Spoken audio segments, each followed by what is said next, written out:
si vous comptez les 260 livres à peu près que j'ai écrits, avec mes dictées et mes mémoires, ça fait à peu près 260, il n'y a que 72 Maigret. D'ailleurs, je ne voulais pas signer les Maigret de mon nom.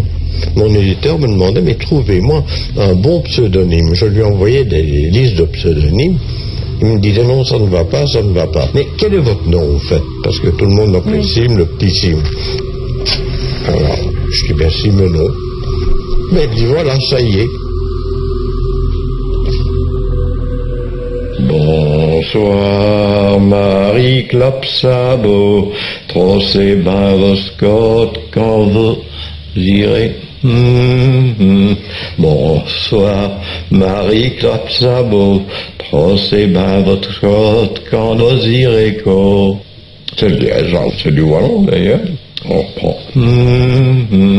Bonsoir, Marie Clapsabo, trossez ben votre scotte quand vous irez.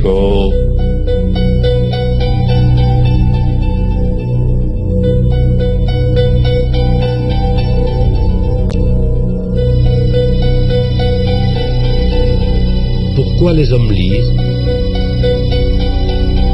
Pourquoi presque autant qu'ils ont faim de pain, ils ont faim de fiction, c'est-à-dire du spectacle d'autres hommes en proie aux mêmes passions, aux mêmes doutes, aux mêmes lâchetés et aux mêmes découragements qu'eux.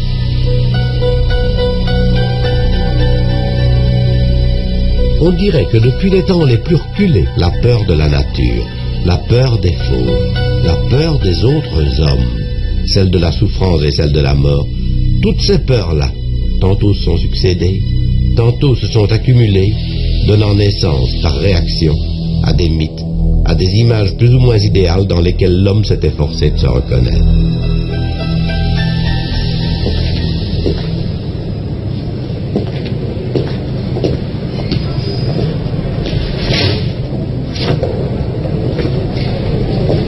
C'est bon.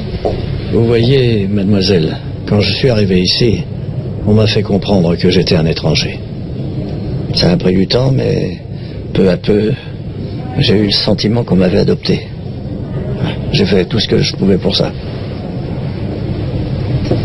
Mais depuis mercredi, j'ai senti que j'étais à nouveau un étranger.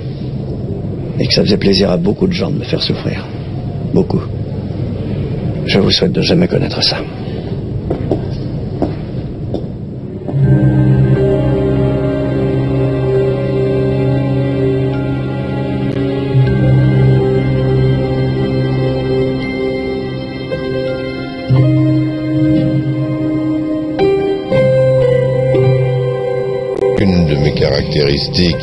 C'est de donner des ambiances. D'ailleurs, on a souvent parlé de l'atmosphère, Simenon. Eh bien, je crois que je le dois à Liège, cela. Instinctivement, sans le savoir, j'essaye de rendre ces couleurs, de rendre ces ambiances, de rendre ces brouillards, ces pluies. Et je retrouve dans toutes les rues, dans toutes les places, dans tous les coins, des vieux souvenirs. J'adore aller me promener tout seul pour retrouver cette ambiance de mon enfance à laquelle je suis resté extrêmement attaché.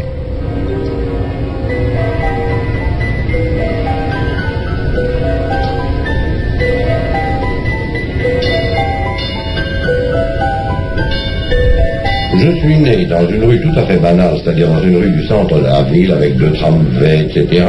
C'est un quartier qui, depuis le XIIIe siècle, a ses franchises, se considère comme le quartier des artisans, des petites gens.